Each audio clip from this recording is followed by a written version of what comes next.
5 chapter electrostatics electricity के बारे में पढ़े थे, फिर 4-5 चैप्टर मैग्नेटिज्म के बारे में पढ़े थे, फिर हमने रे ऑप्टिक्स पढ़ा 4-5 चैप्टर के बारे में, और 3 चैप्टर वेव ऑप्टिक्स पढ़े हैं जिसमें इंटरफेरेंस, डिफ्लेक्शन और पोलराइजेशन आया है। अगर रिकॉर्डिंग की हम बात करें तो आपको पता होगा इंटरफेरेंस क्या चीज है। यहाँ पे हम लोग लाइट को वेव मानते हैं और जब दो लाइट वेव्स एक दूसरे पे सुपरपोज करते हैं तो कुछ पॉइंट पे इंटेंसिटी बढ़ती है और कुछ पे घटती है, जिसको हम इंटरफेरेंस कहते हैं। डिफ्लेक्शन एक अलग चीज है, जब कोई लाइट वेव्स किसी पतले स्लिट से क्रॉस करती है तो कॉर्नर पे थोड़ा सा बेंड हो जाती है और इसकी वजह से आपके कई सुपरपोजिशन पॉइंट मिल जाते हैं, जिसको हम क्या बोलते हैं, डिफ्लेक्शन। और पोलराइजेशन एक अलग है, जब अनपोलराइज्ड लाइट टूरमैलिन क्रिस्टल को पास करती है तो पोलराइज हो जाती है, मतलब ऑल डायरेक्शन में वाइब्रेट करने वाली लाइट वन डायरेक्शन में वाइब्रेट करने वाली लाइट में कन्वर्ट होती है, और इस इवेंट को क्या बोलते हैं, पोलराइजेशन। पोलराइजेशन बोलते हैं बूस्टर लॉ, माइलस लॉ, या हम लोग plane of vibration, plane of polarization, polaroids, बहुत से टर्म्स को पढ़ते हैं। नेक्स्ट इज, अगर इसके आगे हम लोग पढ़े तो लाइट से रिलेटेड एक और भी इवेंट होती है जिसका नाम होता है फोटोइलेक्ट्रिक इफेक्ट। उसके पहले हम थोड़ा सा आपको बता दें तब चीजों को खत्म करें। अच्छा, मॉडर्न फिजिक्स यहीं से शुरू हो जाता है, लेकिन सही देखा जाए तो अगले चैप्टर से मॉडर्न फिजिक्स होता है। ये लाइट का ही पार्ट है, लेकिन जान लो कि लाइट का ये जो पार्ट रहा है ये बहुत ही ज्यादा मेमोरेबल रहा है। इसमें सबसे बड़ी चीज है कि यहाँ से फिजिक्स चेंज हुआ है। लाइट होता क्या है, एनर्जी, फॉर्म ऑफ एनर्जी। आपको पता होगा लाइट से एनर्जी का फॉर्म होता है, हमने बहुत दिनों से पढ़ा है और बहुत ही बेहतर एनर्जी है अपने डेली लाइफ के लिए। हम लोग की लाइफ में लाइट की सबसे ज्यादा रिक्वायरमेंट है, जानते हो ना, और सबसे ज्यादा प्रोवाइड कौन कर रहा है, सन। लाइट का सबसे बड़ा सोर्स वही है। अगर वो 1 घंटा कर दे लाइट का, मतलब 1 घंटे के लिए अपना बल्ब बंद कर ले तो temperature 30 degree Celsius fall down होगा, और एक दिन में पूरा पृथ्वी पे आइस का लेयर बच जाएगा। जो वाटर की मॉइस्चराइज है वो भी आइस में कन्वर्ट हो जाएंगे। मतलब 24 घंटे से सन अपना लाइट देना बंद कर दे तो पूरा जम जाएगा। आपके अंदर की जो वाटर मॉलिक्यूल्स है वो सब भी जम होकर सब बर्फ हो जाएंगे, मतलब सब सेल्स फट जाएंगे और किसी के भी लाइफ की उम्मीद नहीं की जा सकती है। पर प्रॉब्लम तो 1 घंटे में आने लगेगा। 1 घंटा वो बिजली बंद करे, इधर सब तहस नहस, और 24 घंटे में तो पूरा आइस का एक गोला बच जाएगा, कूल होगा।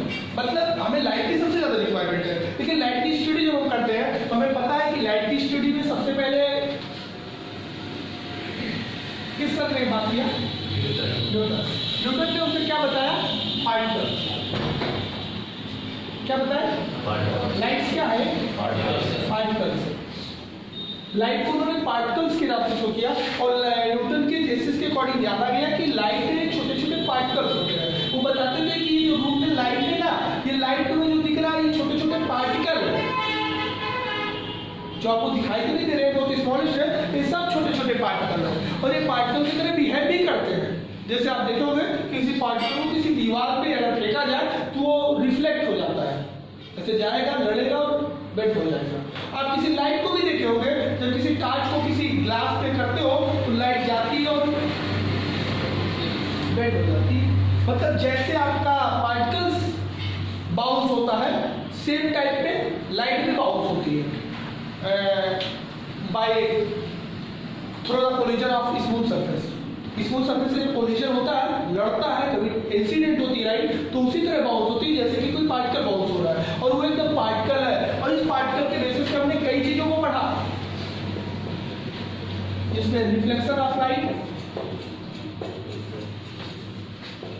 Reflection of light, dispersion of light, total internal reflection,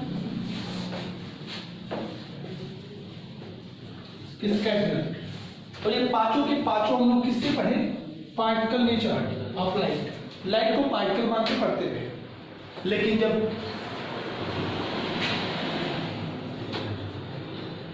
Huygens sir आए तो उन्होंने लाइट को कुछ अलग बताया, और उन्होंने कुछ लाइट के फिनोमेना जैसे इंटरफेरेंस, डिफ्रैक्शन, पोलराइजेशन जैसे इवेंट्स को बताया। और ये एक ऐसी घटना है लाइट की जो पार्टिकल नेचर एक्सप्लेन नहीं कर पाता था। मतलब the particle nature of light does not explain about the interference diffraction and polarisation, it is only explain by wave nature of the light. मतलब ये किसके नेचर से डिफाइन होता है? वेव नेचर से डिफाइन होता है। अब इस कंडीशन में अगर हम बात करें तो according to Newton light behaves as a particle, according to Huygens light behaves as a wave। दोनों में जब झड़प हुई, दोनों के बातों को लेकर जब डिस्कशन हुआ तो particle nature explain about five phenomena of the light, but wave nature explain the all interference, diffraction, polarization as well as five here। मतलब वेव नेचर इसको भी बताया और इसको भी बताया और पार्टिकल नेचर केवल इसको बताया। तो क्या माना जाएगा लाइट को? वेव माना जाएगा। तो light just convert in wave nature and all scientist satisfied to wave nature of the light due to Huygens. Huygens ने उसे लाइट को न्यूटन पे तो जीत ही ली। न्यूटन पार्टिकल कर करके बताते रहे लोगों को, अपनी थीसिस देते रहे, क्वांटम थ्योरी देते रहे कि पार्टिकल है। फिर हाइगेंस ने कहा है पार्टिकल तो आ जाओ, इंटरफेरेंस बताओ। क्योंकि जानते हो अगर लाइट पार्टिकल है तो दो पार्टिकल के लड़ने के बाद दोनों ऐसे बेट होना चाहिए। गेंदा इधर से आ रहा है, गेंदा इधर से आ रहा है, दोनों टकराएगा, क्या होगा? ये वाला इधर उड़ेगा और ये वाला। आपने कभी दो टार्च जलाया है? क्या ऐसा होता है कि ब्लू वाला टार्च, ब्लू वाली लाइट गई यहाँ लड़ी और ऐसे उड़ गए, या रेड वाली लाइट ऐसे गई और लड़ी ऐसे, रेड ऐसे चला गया और ब्लू ऐसे चला गया, क्रॉस होते हुए, सुपरपोज होते हुए। ये किसमें पॉसिबल है? वेव में। अपने तालाब में कभी पॉन्ड में वेव क्रिएट करो, दो स्टोन मारो, दोनों वेव ऐसे ऐसे चले जाते हैं, कोई किसी को डिस्टर्ब करता है नहीं। मतलब wave superpose to each other and don't disturb anyone. और दोनों वेव आ रहे हो तो दोनों वेव अपने चले जाएंगे, एक दूसरे को सुपरपोज करते हैं और कोई डिस्टर्ब नहीं होता है। और ऐसा इंटरफेरेंस में होता है तो इंटरफेरेंस पार्टिकल नेचर के अकॉर्डिंग नहीं हो पा रहा था, वेव नेचर के अकॉर्डिंग हो रहा था। और यहाँ पे वेव माना गया, डिफ्रेक्शन भी वेव नेचर पे है, पोलराइजेशन भी वेव नेचर पे है। लेकिन जब ये पार्ट के बाद एक आया फोटो इलेक्ट्रिक इफेक्ट, तब समस्या आई। फोटो इलेक्ट्रिक इफेक्ट एक ऐसी इवेंट है, एक ऐसा है जिसमें प्लांट से चलाते हैं और वो किस नेचर को बताता है? Particle nature.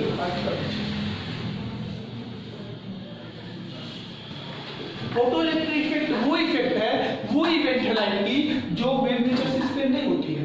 अगर लाइट को तुम वेव मानते हो, वेव नेचर मानते हो तो ये काम नहीं हो पाएगा, फोटो इलेक्ट्रिक इफेक्ट नहीं हो पाएगा। क्या मानना पड़ेगा? न्यूटन सर तो दूसरे हो गए होंगे, चलो तो सपोर्टर मिला जो पार्टिकल कहलवा रहा है। फिर लास्ट में डिस्कशन के बाद ये देखा गया कि भैया लाइट तो दोनों ही है। क्यों? क्योंकि अगर पार्टिकल तुम मानते हो तो ये एक्सप्लेन कर सकते हो, ये एक्सप्लेन कर सकते हो, लेकिन ये नहीं हो पाएगा।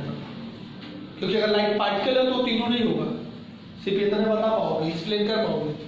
अगर लाइट को वेव मानते हो तो ये भी कर लोगे, ये भी कर लोगे, ये नहीं कर पाएगा। तो मिला जुला के लाइट को क्या कर दिया गया? मतलब ड्यूअल नेचर। लाइट है ड्यूअल नेचर। आज भी आज तक की नॉलेज में जो साइंटिस्टों का है उसको यही पता है कि लाइट ड्यूअल नेचर का है। ये पार्टिकल भी हो तो एक मानोगे तो फंस जाओगे।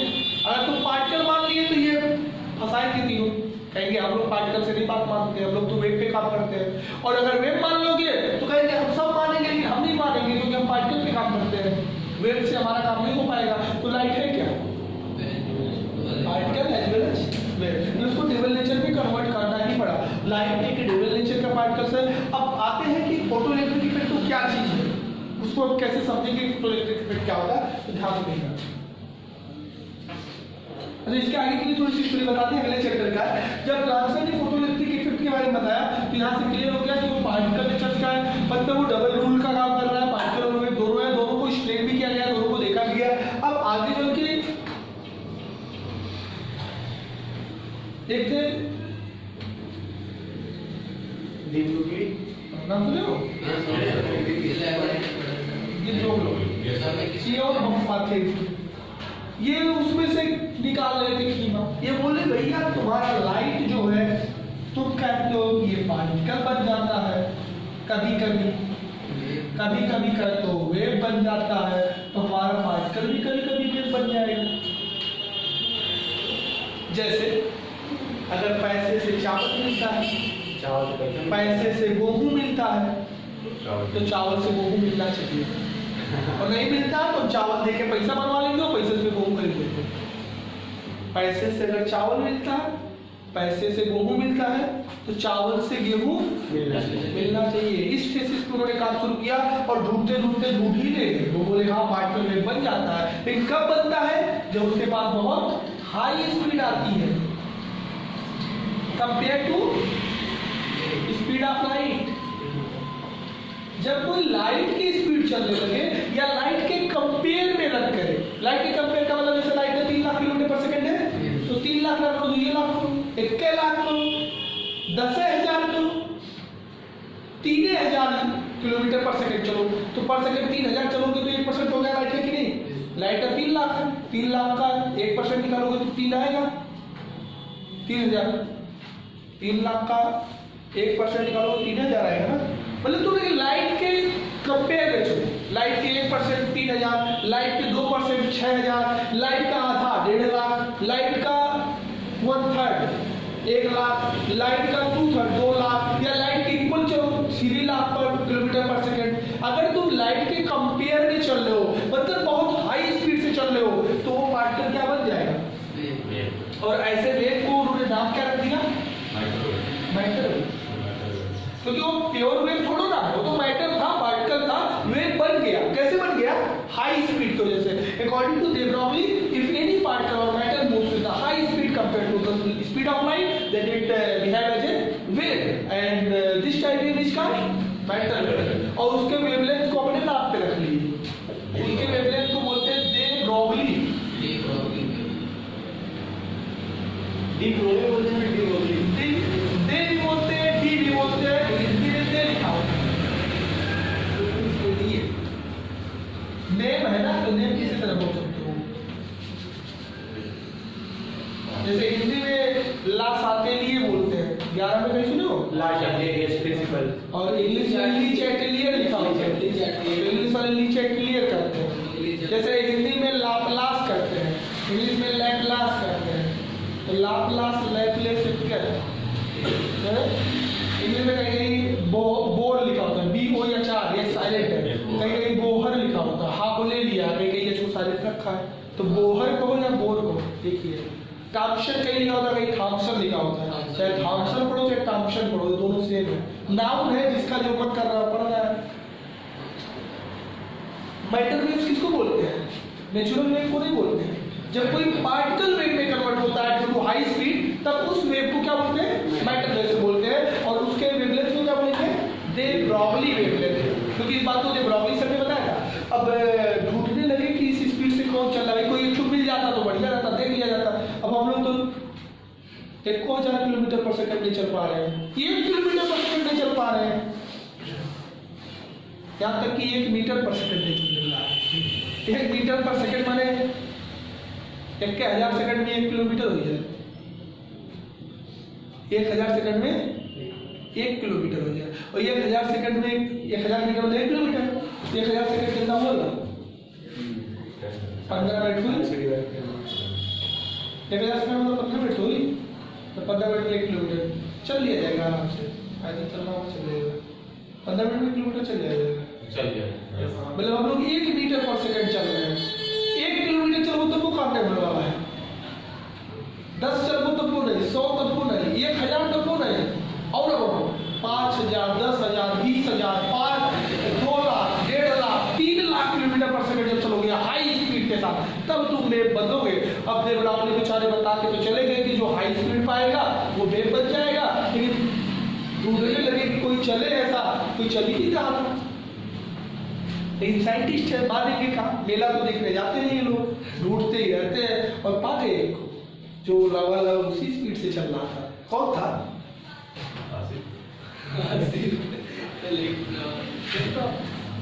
न्यूक्लियस के अराउंड,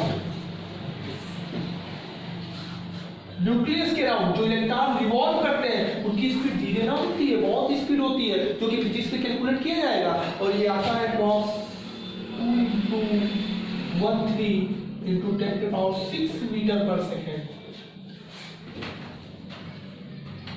कितना? 2.13 into 10 के पावर 6 मीटर पर सेकेंड। और 3 into 10 के पावर 8 उसका होता है लाइट वाला, तो लाइट से थोड़ा सा कम है, 6 से पावर है मतलब 2 पावर कम है, 100 टाइम्स कम है, लेकिन तब भी है तो किलोमीटर में बदलोगे तो 2130 किलोमीटर पर सेकंड हो जाएगा। कितना? 2130 किलोमीटर पर सेकंड। लाइट कितने से चलता है? 3 लाख किलोमीटर पर सेकंड। 3 लाख किलोमीटर पर सेकंड। 3 लाख नहीं हो, 3 गुणे 10 पे 8 लिखा है, तो क्या किलोमीटर में बदल जाता है? 3 पे 10 पे 5 कर दो तब 3 लाख आ जाएगा। 3 लाख किलोमीटर पर सेकंड लाइट चलता है वैक्यूम में, 3 लाख किलोमीटर पर। और इलेक्ट्रॉन कितना चलता है? 2130 किलोमीटर पर सेकंड। या को लाख में 10,000 में से 2130 किलोमीटर पर सेकंड, तब भी ये वेव बन जाता है। वो तो नहीं वेव बने लागत है, कौन 3 लाख किलोमीटर पर सेकंड चलते तो प्योर वेव बन जाता है। और पार्टिकल ही तो है ये, इलेक्ट्रॉन पार्टिकल नहीं है, इसके मास होता है यार 9.21 into 10 के पावर 31 केजी का मास होता है, और मास पार्टिकल में ही रहता है। तो इलेक्ट्रॉन पार्टिकल भी है और इलेक्ट्रॉन वेव भी है। क्यों वेव है? क्योंकि ये हाई स्पीड से चलता है। हाई स्पीड से चलने वाला वेव होता है, de Broglie कहते हैं। फिजिक्स में de Broglie बोल चुके हैं कि जो पार्टिकल बहुत हाई स्पीड से चलेगा वो क्या होगा? वेव होगा। और इलेक्ट्रॉन चलता है, इसीलिए इलेक्ट्रॉन भी किस नेचर में चला गया? Dual nature. पढ़ोगे ड्यूअल नेचर ऑफ इलेक्ट्रॉन? इसमें हाइजेनबर्ग का एक अनसर्टेन प्रिंसिपल है, पढ़े हो भाई? Uncertain principle, Heisenberg uncertain principle. ये एटॉमिक स्ट्रक्चर में वही वहाँ बताया जाता है electron have dual nature, it behaves as a particle as well as wave. फिर वहाँ कोई पूछता नहीं है कि पार्टिकल वेव कैसे, ये दोनों की तरह बिहेव करता है, और इसके मोमेंटम और इसकी पोजीशन दोनों का एक ही टाइम में साइमल्टेनियस हम लोग एक्सप्लेन नहीं कर सकते या एक्यूरेसी के साथ डिटरमाइन नहीं कर सकते हैं, सेपरेटली एक कर सकते हैं। That is the Heisenberg uncertain principle. और वहाँ बताया गया कि इलेक्ट्रॉन डबल नेचर का है। यहाँ भी आप जान गए कि इलेक्ट्रॉन डबल नेचर का है। क्यों डबल का है? उसमें मास होता है इसलिए वो पार्टिकल है, और वो बहुत हाई स्पीड से चलता है, और हाई स्पीड से चलने वाले वेव बन जाते हैं, इसलिए वो वेव भी है। अब इलेक्ट्रॉन दोनों हो गया कि नहीं? समझ गया? अब कंडीशन में अगर हम बात करें तो इस चीजों को तो आगे हम समझेंगे, लेकिन अब आते हैं अपने टॉपिक पे, फोटो इलेक्ट्रिक। ये तो हम अंदर चले गए और नीचे तक यही पे हमें रुकना है। फोटो इलेक्ट्रिक इफेक्ट क्या चीज है? आप ध्यान से देखो, यहाँ पे हम 2 मेटल प्लेट्स लगा रहे हैं, और यहाँ पे एक बल्ब लगा रहे हैं, और यहाँ पे बैटरी।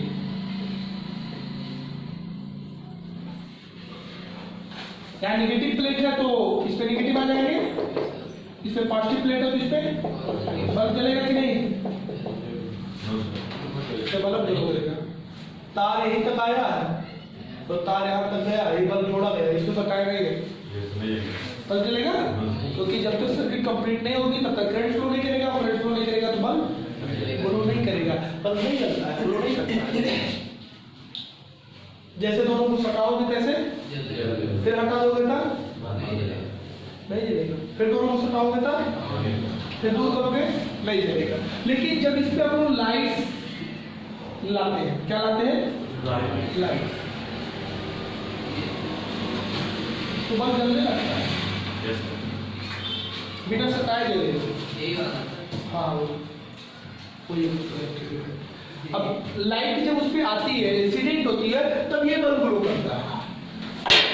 इस पे अगर देखा गया तो लाइट के ग्लो करने का जो रीजन देखा गया, तो इसमें ये हुआ कि जब ये मेटल प्लेट पे लाइट्स आ रहे थे तो लाइट किस फॉर्म में आ रहे थे? वेव फॉर्म में या पार्टिकल फॉर्म में? यार ये फोटो इलेक्ट्रिक इफेक्ट पर क्लॉक थ्योरी क्या मान चुका है? तो वेव बन के आ रहा है कि पार्टिकल बन के आ रहा है? पार्टिकल बन के आ रहा है, और उस पार्टिकल को हम क्या नाम देते हैं? फोटॉन, क्वांटा या फोटॉन, दोनों वर्ड।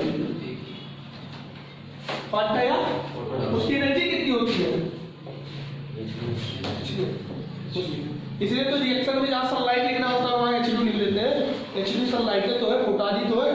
अरे लाइट छोटे छोटे पार्टिकल है, छोटे छोटे पार्टिकल H2 है तो H2 लिख देते हैं तो सनलाइट हो जाता है।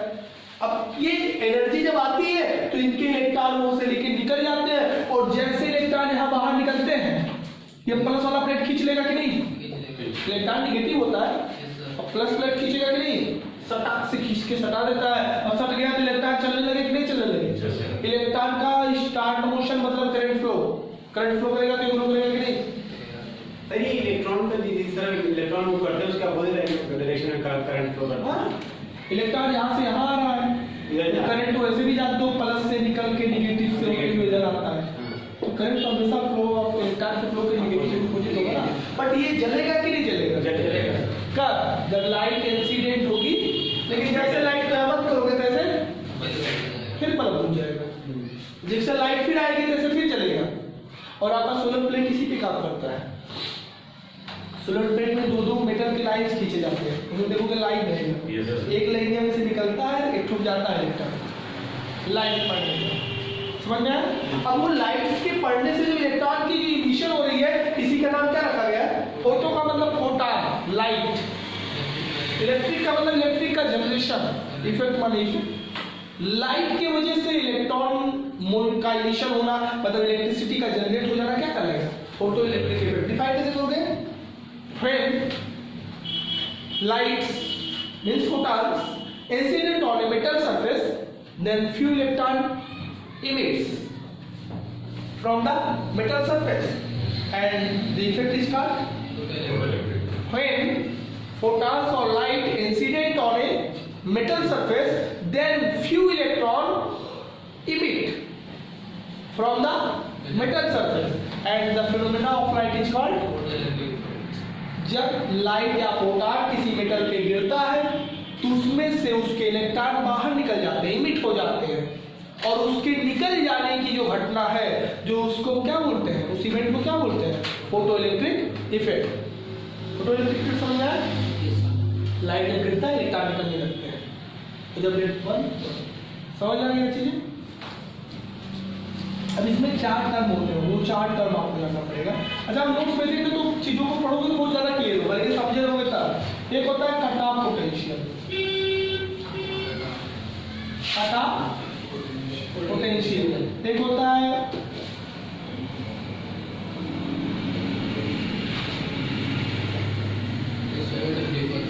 थ्रेशोल्ड फ्रीक्वेंसी,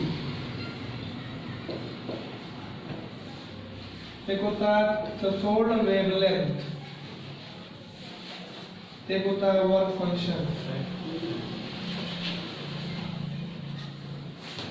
ये चार टर्म इसमें स्पेशली आएंगे आपको। What is the cut off potential? क्या चीज है कट ऑफ पोटेंशियल? आप ध्यान से देखना, अगर लाइट हम प्लस वाले पे गिराए, किस पे गिराए? ये प्लस प्लेट है और ये माइनस प्लेट है, हम लाइट इस पे गिरा रहे हैं, इलेक्ट्रॉन निकलेंगे कि नहीं? निकलेंगे कि नहीं निकलेंगे? अरे इलेक्ट्रॉन जो निकल रहा भी है वो लाइट की वजह से निकल रहा है, प्लस और माइनस की वजह से नहीं निकल रहा है, वो लाइट की वजह से निकल रहा है। कैसे निकल रहा है? मैकेनिज्म के थ्रू भी हम बता रहे हैं, लेकिन वो किसकी वजह से निकल रहा है? लाइट की वजह से निकल रहा है। जब लाइट आपके पॉजिटिव प्लेट पे इंसिडेंट होगी तब भी इलेक्ट्रॉन निकलेगा, नेगेटिव प्लेट पे इंसिडेंट होगी तब भी निकलेगा, लेकिन हमने इस पे नेगेटिव पे निकलवाया इसलिए था कि जब इलेक्ट्रॉन निकले तो ये पॉजिटिव प्लेट वाला उसे क्या कर ले? अट्रैक्ट कर ले और हमारा सर्किट कंप्लीट हो जाए, जिससे कि बल्ब क्या करने लगे? ग्लो करने लगे, जलने लगे। बात समझ में आया? लेकिन अगर हम पॉजिटिव प्लेट पे गिराएं तब बताओ ग्लो करेगा कि नहीं करेगा? इलेक्ट्रॉन तो निकलेगा, लेकिन क्या इलेक्ट्रॉन नेगेटिव प्लेट पे जाएगा? क्योंकि नेगेटिव प्लेट है, इलेक्ट्रॉन भी नेगेटिव है, नेगेटिव रिपल्सन करते हैं, तो जाएगा? कैसे जाएगा? नहीं जाएगा। मान लो एक सांड दौड़ते हुए आ रहा है और तुम चाह रहे हो कि वो ना दीवार तक जाए, रोको देखे नहीं जा रहा है, उधर से सांड दौड़ते आ रहा है खूब तेज दीवार की तरफ, और तुम रोक रहे हो कि मत जाते हो, दीवार पे मत जा, जाएगा कि नहीं जाएगा? खींच के पहुंचा देगा। अच्छा मान लो एक छोटा सा लड़का दौड़ते आ रहा है दीवार पे सटने के लिए, तब तुम ये कैसे कह सकते हो कि यहाँ से इलेक्ट्रॉन निकलेगा तो नेगेटिव पे नहीं जाएगा? ये बात उस बात पे डिपेंड करेगी, क्योंकि ये जब निकलेगा तो अपनी काइनेटिक एनर्जी लेके निकलेगा। अब चूंकि पॉजिटिव और निगेटिव के बीच क्या बनता है, फील्ड। क्या बन जाता है, फील्ड बन जाता है। फील्ड में इलेक्ट्रॉन कैसे फोर्स को एक्सपीरियंस करते हैं, अपोजिट टू द फील्ड। हमने पढ़ा होगा इलेक्ट्रॉन एक नेगेटिव चार्जेबल होता है, जब वो इलेक्ट्रिक फील्ड में जाता है तो उसको जो फोर्स एक्सपीरियंस होती है वो फील्ड के अपोजिट होती है। तो क्या ये फील्ड उसे जाने देगा? इसमें क्या था, पॉजिटिव से नेगेटिव की तरफ फील्ड बनाते हैं, और जैसे इलेक्ट्रॉन निकलता तो फील्ड के उल्टा, फील्ड इधर पॉजिटिव से नेगेटिव तो फोर्स इधर लगेगा, फोर्स और धक्का देके पहुंचवा देगा वहां तक। लेकिन इसमें तो फोर्स इधर लग रहा है, तो इलेक्ट्रॉन नेगेटिव में जाएगा? नहीं जाएगा। लेकिन हो सकता है चला जाए, अगर उसके पास एनर्जी ज्यादा हो, काइनेटिक एनर्जी, तो फोर्स भले रोकेगा, थोड़ा स्लो हो जाएगा, ये फिर भी। लेकिन अगर हम यहाँ अपने वोल्टेज को बढ़ाते रहे, वोल्टेज को, तो यहाँ फील्ड बढ़ता रहेगा कि नहीं? और फील्ड बढ़ेगा तो फोर्स बढ़ेगा कि नहीं? फोर्स क्यू इंटू ई होता है, बढ़े हो कि नहीं? तो जब यहाँ वोल्टेज बढ़ाओगे तो यहाँ फील्ड बढ़ेगा, फील्ड बढ़ेगा तो फोर्स बढ़ेगा, और फोर्स बढ़ेगा तो रोक ले जाएगा कि नहीं? अब मान लो इलेक्ट्रॉन वहां से निकला, यहां से इमिट हुआ, किसके वजह से? फोटो इलेक्ट्रिक इफेक्ट की वजह से। जब लाइट इंसिडेंट हुई, फोटॉन पार्टिकल्स उस पे इंसिडेंट हुए, तो मेटल सरफेस से इलेक्ट्रॉन निकले और वो नेगेटिव प्लेट की तरफ भागे। लेकिन जो फील्ड है वो फील्ड उसे अपोज कर रहा है, और वो काम भर का है, अगर अपोज कर ले गया तब तो नहीं सकने देगा। लेकिन अगर वो काम भर का नहीं है, लूज फील्ड है, तब वो जबरदस्ती वहां तक पहुंच जाएगा अपना वेलोसिटी के नाते। समझ में आ रहा चीजें? अब यहाँ पे हम कितना वोल्टेज रखें कि वो वहां तक सटने ना दे। जैसे मान लीजिए 2 वोल्ट रखे, देखिए निकल रहा हो, सट जा रहा है, वोल्टेज बढ़ा दिए 3 वोल्ट कर दिए। अब देखिए अब अभी कम लोग सट रहे हैं, 4 वोल्ट किए, 5 volt, 6 volt, 20 volt, 50 volt, 100 volt बढ़ाते जा रहे हैं। और जैसे हम 400 वोल्ट किए, अब कुछ नहीं ले जाएगा, इतना ज्यादा फील्ड हो गया, फील्ड बढ़ेगा तो फोर्स बढ़ जाएगा। और जैसे मान लो जानवर भाग रहा है, तो रस्सी पकड़ के खींचे हो तो वो गिर रहा है, ले जाता है भाई, उसके पास वेलोसिटी है, एक मनी और आगे पकड़ ली, अभी खींचा तो फिर पकड़वाए, और जब ज्यादा नहीं पकड़ लिया तब रुकी ना। मतलब वो कितना यहाँ पे फील्ड कर दिया जाए, मतलब यहाँ पे कितना वोल्टेज कर दिया जाए कि वो इलेक्ट्रॉन इस प्लेट से उस प्लेट तक ना जा पाए, मतलब करंट फ्लो ना करे, मतलब फोटो इलेक्ट्रिक करंट क्या हो जाए, 0। ऐसे कंडीशन में तो करंट फ्लो कर रहा है, ऐसे करंट को क्या बोलते हैं, photo electric current. Photo electric effect से आया ना, तो इस करंट का नाम क्या होगा? और हम यहाँ पे कितना वोल्टेज दे दे ताकि ये वाला पार्ट से यहाँ तक इलेक्ट्रॉन, भाई निगेटिव पे गिराओगे तो पॉजिटिव पे जाएगा, फिर रोक नहीं पाओगे, क्योंकि इलेक्ट्रॉन निगेटिव होता हो, पॉजिटिव होता है, खींच लेगा सरफेस से। लेकिन जब पॉजिटिव पे गिराओगे तो निगेटिव खींचेगा नहीं, बल्कि धक्का देगा, रिपेल करेगा। अब उसमें उसके पास वेलोसिटी ज्यादा होगी तो पहुंचा देगा, लेकिन अगर वेलोसिटी नहीं ज्यादा होगी, फील्ड ज्यादा होगा, तो फील्ड उसे रोक ले जाएगा। हम कितना वोल्टेज दे देगा, minimum voltage of second plate with respect to first plate such that the photoelectric current becomes 0 is called cut off. Cut off मतलब रोकी, कट ऑफ मतलब कितना वोल्टेज आपको यहाँ रिक्वायर है, मिनिमम कितने वोल्ट। जैसे 50 वोल्ट पे रख रहे हो तब करंट फ्लो कर रहा है, 60 वोल्ट कर रहे हो तो रुक जा रहा है, फिर 50 कर रहे हो करंट फ्लो कर रहा है, 60 वोल्ट कर रहे हो सॉरी करंट रुक जा रहा है, तो उसका कट ऑफ कितना बना, 60 वोल्ट। 60 वोल्टेज जब हो जाएगा या 60 से ज्यादा हो जाएगा तो उसको जाने का, जब पॉजिटिव पे गिराओगे और निगेटिव पे गिराओगे तो चाहे वो खुद ऊपर में भाग जाएगी, पॉजिटिव निगेटिव खींची नहीं है, सभी जी है। तो हम क्या बताते हैं, the potential difference between both plate such that the photoelectric current becomes 0, मतलब the emitted electron is not cannot touch to second plate, मतलब आपका ये इलेक्ट्रॉन इस प्लेट पे टच ना करने पाए, टच नहीं करेगा तो करंट फ्लो करेगा, परिणाम निकलेगा, लेकिन ये लोग जाएगी धक्का की वजह से, तो करंट फ्लो करेगा नहीं करेगा तो ये क्या हो जाएगा, करंट फ्लो करेगा, तो उसी को जीरो बोल सकते हैं ना कि the voltage of second plate, the voltage of second plate with respect to first plate such that the photoelectric current becomes zero. वो वोल्टेज जिस पे वो करंट जीरो हो जाए, आपका करंट फ्लो ना करे, फोटो इलेक्ट्रिक करंट, उसी को हम क्या देंगे, समझ में आया? अब ये देखो, आपको पता होगा कि किसी भी फोटॉन की एनर्जी किस बात पे डिपेंड करती है, frequency. hν is the energy of the photon और h is the Planck constant, nu is the frequency, nu frequency है और h Planck constant है। अब किसी भी फोटॉन की एनर्जी किस बात पे डिपेंड करेगी, उसकी फ्रीक्वेंसी पे।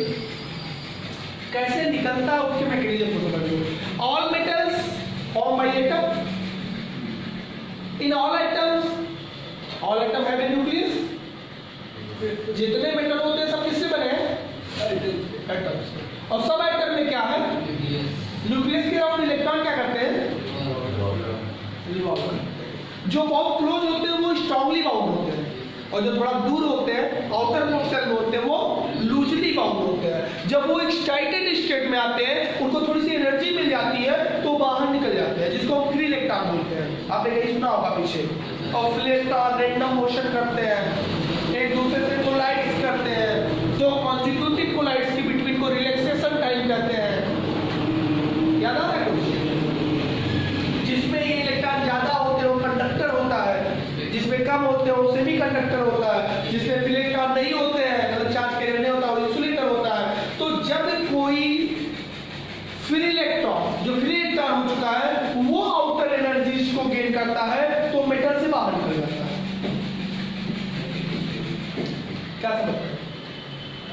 All metals formed by atom, all atom have nucleus, electron revolve around the nucleus, few electron very close to the nucleus that is strongly bounded, and few is away in outermost cell that is loosely bounded. After gaining some few energies, the electron come out from the cells, that is called free electron, and after extra energy gained by free electron, it comes out from metal surface. जब वो फिर energy पाते हैं तो उस metal से ही बाहर चले आते हैं, और उसी मेटल से बाहर जब आने लगते हैं तो क्या करा जाता है, फोटो इलेक्ट्रिक। अच्छा, किसी को छोड़ के ऐसे चले आओगे क्या? मेटल के अंदर तुम थे तो तुम्हें एक बाउंडेशन था कि नहीं था? वो बाउंडेशन को ब्रेक करने के लिए कुछ एनर्जी की रिक्वायरमेंट होती है, कुछ। अब the minimum energy that is required to photo electric effect या emission of electron, emission of electron को ही फोटो इलेक्ट्रिक इफेक्ट करता है, जानते हो नहीं? The emission of electron from the metal surface, the emission of electron from metal surface, metal surface से electron को निकलने को ही क्या बोलते हैं, फोटो इलेक्ट्रिक इफेक्ट। का जब उसमें लाइट इंसिडेंट होती है तब, जब फोटॉन्स गिरते हैं तब जो इलेक्ट्रॉन निकलते हैं उसी को फोटो इलेक्ट्रिक इफेक्ट बोलते हैं। और फोटो इलेक्ट्रिक इफेक्ट होने के लिए, फोटो इलेक्ट्रिक इफेक्ट होने के लिए जो मिनिमम एनर्जी की रिक्वायरमेंट होती है उसको क्या बोलते हैं, work function. The minimum energy that is required to emission of electron from the metal surface means photoelectric effect is called। जैसे मान लो एक मेटल में इलेक्ट्रॉन बैठा है और उसको 250 जूल एनर्जी दोगे तभी वो निकलेगा, तो 250 उसका क्या होगा, वर्क फंक्शन। 220 दोगे निकल जाएगा, नहीं निकलेगा। 230 दोगे तब, 280 दोगे तब, 250 खर्च कर देगा निकलने में, तो 30 काइनेटिक एनर्जी बढ़ा के बाहर आएगा। जब 300 दोगे तब भी निकलेगा, 280 दोगे तब भी निकलेगा। दोनों में फर्क, काइनेटिक एनर्जी में फर्क आ जाएगी। 280 वाला 250 खर्च करके जब निकलेगा तो 30 लेके निकलेगा, 30 जूल बचेगा, वही काइनेटिक एनर्जी होगी, मतलब धीरे निकलेगा। और जो 300 वाले का फोटॉन करेगा तो 250 खर्च होगा, उसमें 50 बचेगा, मतलब 50 लेके काइनेटिक एनर्जी निकलेगा तो मतलब तेज निकलेगा। 500 जूल गिराओगे तब भी निकलेगा, 250 खर्च होगा, 250 उसकी एनर्जी बनेगी और तेज निकलेगा, मतलब उसकी काइनेटिक एनर्जी बढ़ जाएगी। लेकिन 240 गिराओगे तब the minimum energy that is required to emission of electron from metal surface, थोड़ी वो ऊर्जा, वो एनर्जी जो तुम्हें चाहिए इलेक्ट्रॉन को निकालने के लिए मेटल सरफेस से, that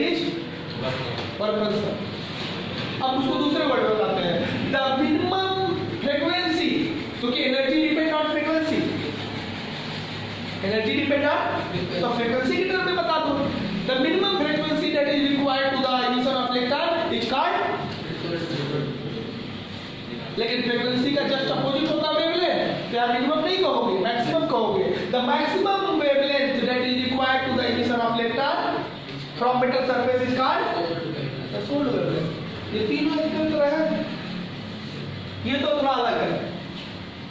The potential of second plate with respect to first plate such that the photoelectric current becomes zero is called cutoff potential। वो पोटेंशियल जब फोटोइलेक्ट्रिक इफेक्ट जीरो हो जाए, मतलब सॉरी फोटोइलेक्ट्रिक करंट जीरो हो जाए, तब उसको क्या बोलते हैं? कट ऑफ पोटेंशियल, जो कि आप समझ पाए हो। ये क्या बोल रहा है कि फोटोइलेक्ट्रिक इफेक्ट होने के लिए, मतलब इलेक्ट्रॉन को निकलने के लिए, इमिशन होने के लिए जितनी एनर्जी की रिक्वायरमेंट होती है मिनिमम, उसको हम फंक्शन बोलते हैं। जितनी फ्रीक्वेंसी की रिक्वायरमेंट होती है उसे थ्रेशोल्ड फ्रीक्वेंसी बोलते हैं, और जितने मैक्सिमम वेवलेंथ की रिक्वायरमेंट होती है उसको थ्रेशोल्ड वेवलेंथ बोलते हैं। ये मिनिमम एनर्जी की रिक्वायरमेंट होती है, मिनिमम फ्रीक्वेंसी की रिक्वायरमेंट होती है, लेकिन मैक्सिमम, क्योंकि ये इसके उल्टा होता है।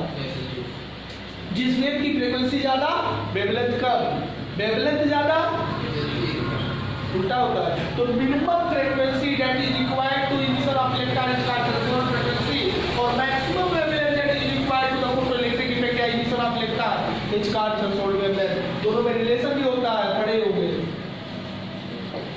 Lambda naught equal to C by E, पता हो तो ई निकालो, ई पता हो तो ई निकालो, सी तो दुनिया जानता है 3 × 10⁸। स्पीड ऑफ लाइट तो सब जानते हो, ई पता हो तो ई निकाल दो, ई पता हो तो ई निकाल दो। डिफाइन कर ले जाओगे, नहीं तो नोट्स में लिखा मिलेगा, समझ गए हो ना? यहाँ एनर्जी को निकालने के लिए, मेटल सरफेस से इलेक्ट्रॉन को इमिट कराने के लिए, फोटोइलेक्ट्रिक इफेक्ट कराने के लिए जो मिनिमम एनर्जी की रिक्वायरमेंट होगी उसको बोलेंगे वर्क फंक्शन, जो मिनिमम फ्रीक्वेंसी की रिक्वायरमेंट होगी उसको बोलेंगे थ्रेशोल्ड फ्रीक्वेंसी, और जो मैक्सिमम वेवलेंथ की रिक्वायरमेंट होगी उसको बोलेंगे that is new not, lambda naught and W. Clear?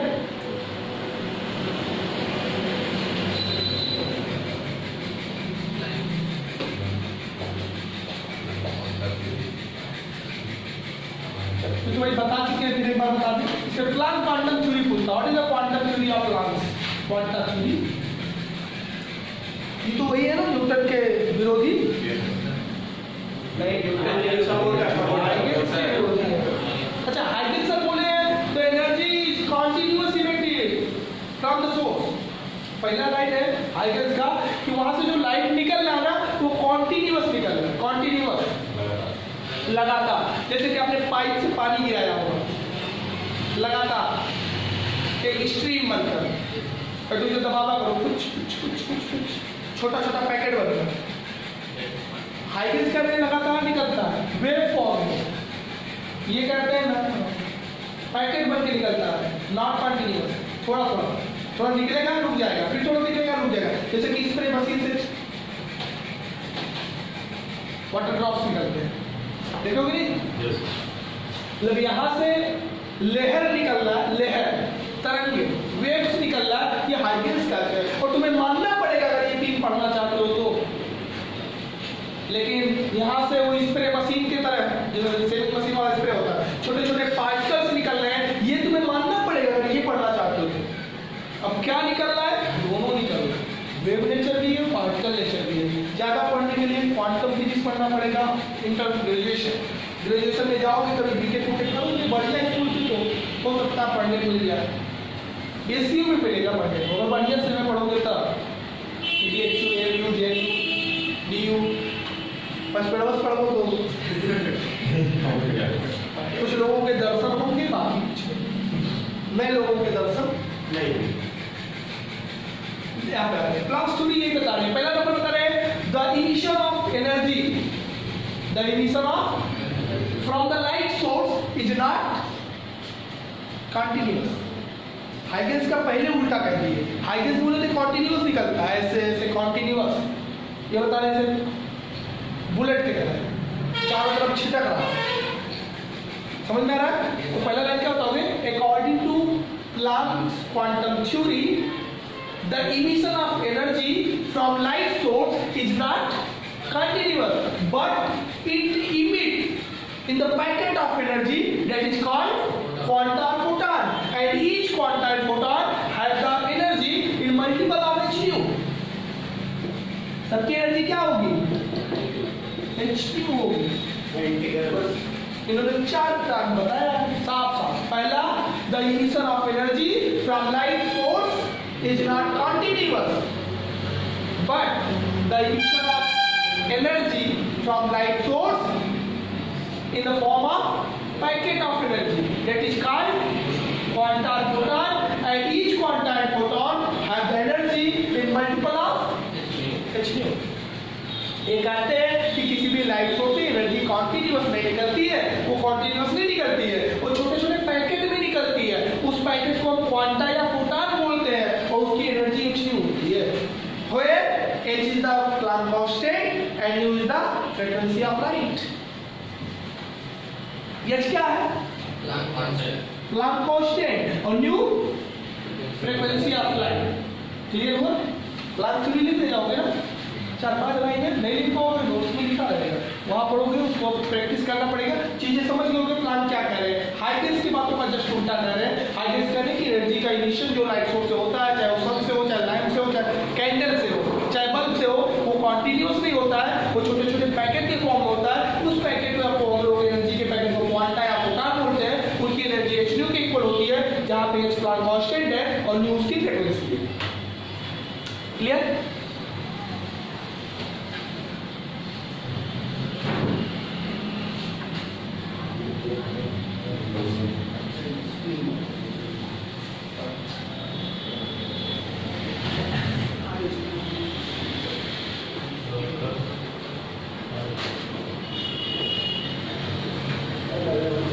Einstein का फोटोइलेक्ट्रिक इक्वेशन, आइंस्टीन सर ने यहाँ पे फोटोइलेक्ट्रिक इक्वेशन शो किए, वो कहे यार थोड़ा सा आप लोग और जानो, प्लांक सर को और भी समझाया गया। वो बोले कि अगर कोई मेटल सरफेस है और इस पे एक फोटॉन इंसिडेंट हुआ, एक एनर्जी का पैकेट गिरा, लाइट गिरेगा तो पैकेट तो गिरेगा, लाइट तो पैकेट एनर्जी गिरा, तो उसका एक इलेक्ट्रॉन इस एनर्जी को अपने अंदर क्या कर लेगा? एब्जॉर्ब करेगा। एब्जॉर्ब करके कुछ खर्चा करेगा कि नहीं? कितना करेगा? वर्क फंक्शन ही तो है, minimum energy that is required to the emission. ये छोड़ के निकलने के लिए कुछ देना पड़ेगा कि नहीं देना पड़ेगा? और बाकी जो बचेगा उसको लेके तुम निकल लोगे ई के बना के, काइनेटिक एनर्जी बना के। इसके अकॉर्डिंग अगर हम इसको बैलेंस करें तो क्या आप लिख सकते हो कि जो ई के होगा, बची हुई एनर्जी होगी, वो h nu माइनस w होगा। जैसे मान लिया हमने इस मेटल सरफेस है, मेटल सरफेस पे 300 का रिक्वायर है, वर्क फंक्शन 300 जूल है, मतलब 300 जूल चाहिए। अगर उस पे हम 280 जूल का इंसिडेंट करेंगे, इमिशन होगा कि नहीं?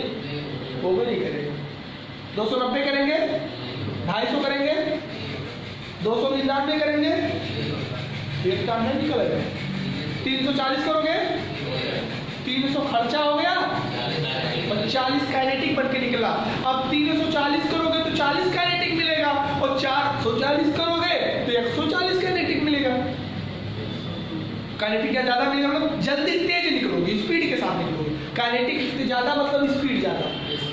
तो जो हमारी काइनेटिक एनर्जी होती है वो फोटॉन्स की एनर्जी माइनस वर्क फंक्शन होगा। अच्छा, इसी को हम बोलते हैं क्या? Photoelectric equation of Einstein. Einstein का फोटोइलेक्ट्रिक इक्वेशन यहां से न्यूमेरिकल लगता है। अच्छा, E के इक्वल टू h nu और माइनस w को क्या लिख सकते हैं? h nu not, new not से निकलता है वो। तो E के को क्या लिख सकते हो? Half M V square kinetic energy है और मैक्सिमम, मैक्सिमम का मतलब ज्यादा से ज्यादा, h कॉमन ले लोगे तो क्या बन जाएगा? इस तरह भी लिखा जाता है, लिखा जाता है, जिस फॉर्म में चाहो उस फॉर्म में आप लिख सकते हो। तो इसमें लिखा जाता है, द हेडिंग होता है photoelectric equation of Einstein. बताते हैं according to Einstein the energy, total energy of photon observe by one electron which is on the surface of metal, and it spend few part in work function as work function to emission and remaining acts as a converted into kinetic energy of it. When any photon incident on the metal surface, then total energy of photon is gained by one electron of the metal surface. It spend few amount of energy as work function to emission and the remaining part converted into its kinetic energy, and according to the thesis is obtained, that is called photoelectric equation of Einstein. Clear हुआ कुछ? Yes sir. इसके बाद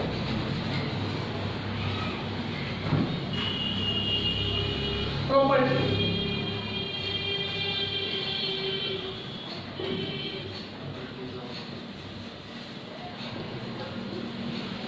photoelectric, इसके क्या properties है उसको देख लो। Photoelectric के इफेक्ट के जो प्रॉपर्टीज होते हैं, इसका मतलब होता है कि हम इसको थोड़ा सा बेहतर समझने के लिए 4 प्रॉपर्टीज को पढ़ते हैं। फर्स्ट, अगर आपकी एनर्जी कम हो गई वर्क फंक्शन से, फोटॉन्स की एनर्जी वर्क फंक्शन से कम हो गई, इमिशन होगा कि नहीं होगा? वर्क फंक्शन जानते हो ना, जरूरत वाला, जितना जरूरत है उससे कम रही तो इलेक्ट्रॉन नहीं निकलेगा। तो एनर्जी किस बात पे डिपेंड करती है? फ्रीक्वेंसी पे। मतलब जब आपके फोटॉन की फ्रीक्वेंसी थ्रेशोल्ड फ्रीक्वेंसी से कम हो जाएगी तो बताओ निकलेगा कि नहीं निकलेगा? नहीं। जब आपकी फ्रीक्वेंसी थ्रेशोल्ड फ्रीक्वेंसी से कम हो जाएगी, भैया 300 जूल है तो ये चाहिए 700 जूल तो निकलेगी, 700 से ज्यादा चाहिए। मतलब जब आपकी फ्रीक्वेंसी थ्रेशोल्ड फ्रीक्वेंसी से कम हो जाएगी तो फोटोइलेक्ट्रिक इफेक्ट नहीं होगा, मतलब इलेक्ट्रॉन का इमिशन। इस बात को कैसे लेंगे? For the photoelectric effect means emission of electron from metal surface, the frequency of photon is greater than threshold frequency. The frequency of photon should be greater than threshold frequency if you want to the photoelectric effect. अगर तुम photoelectric effect चाहते हो, electron निकालना चाहते हो, photoelectric effect होना चाहता है, तो आपके फोटॉन की फ्रीक्वेंसी आपके थ्रेशोल्ड फ्रीक्वेंसी से ज्यादा होना चाहिए। The frequency of photon means nu should be greater than threshold frequency u naught for photoelectric effect. Photoelectric effect चाहते हो कि मेटल सरफेस से इलेक्ट्रॉन बाहर आए, तो ये तभी पॉसिबल है जब आपके फोटॉन की फ्रीक्वेंसी आपके थ्रेशोल्ड फ्रीक्वेंसी से ज्यादा होना पड़ेगी। पहला समझ में आया कुछ? दूसरा, if you increase the intensity of light the number of electron that is which is emitting from metal surface increases. जब आप इंटेंसिटी को बढ़ाओगे, लाइट की इंटेंसिटी को बढ़ाओगे, मतलब लाइट इंटेंसिटी समझते हो ना? yes sir. क्षमा, एनर्जी, तो जो निकलने वाले इलेक्ट्रॉन्स हैं वो बढ़ जाएंगे।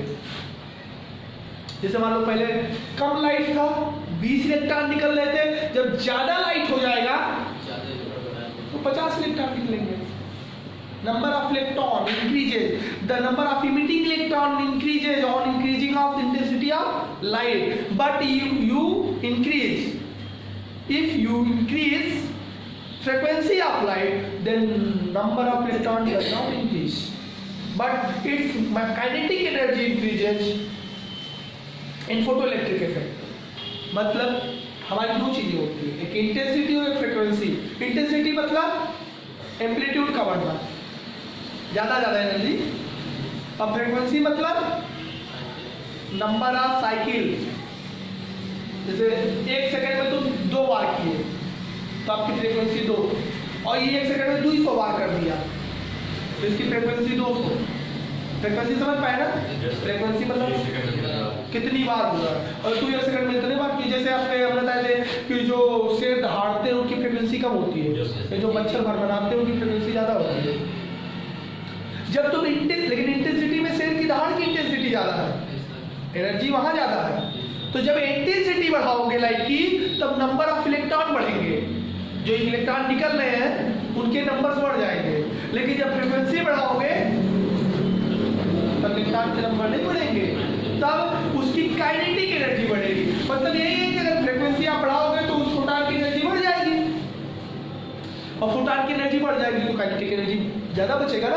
अब भाई 300 का मान लीजिए वर्क फंक्शन है, 400 का गिराए तो 100 का काइनेटिक एनर्जी मिलेगा। 500 गिराओगे 200 का काइनेटिक एनर्जी मिलेगा।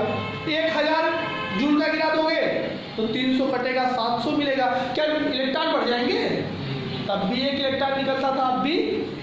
अब अलग है कि जब 500 जूल का गिराए थे तो 300 कटा और कंसम में 200 का एनर्जी मिला, और जब 1000 गिराओगे तो 300 कटेगा, 700 का मिलेगा। मतलब क्या बढ़ेगी आपकी? मतलब जब फ्रिक्वेंसी बढ़ाया जाता है तो उनकी स्पीड बढ़ते हैं। निकलने वाले पहले धीरे धीरे निकल रहे थे, अब थोड़ा जल्दी जल्दी निकलेगी स्पीड, दन वेलोसिटी बढ़ेगी। कब वेलोसिटी बढ़ेगी?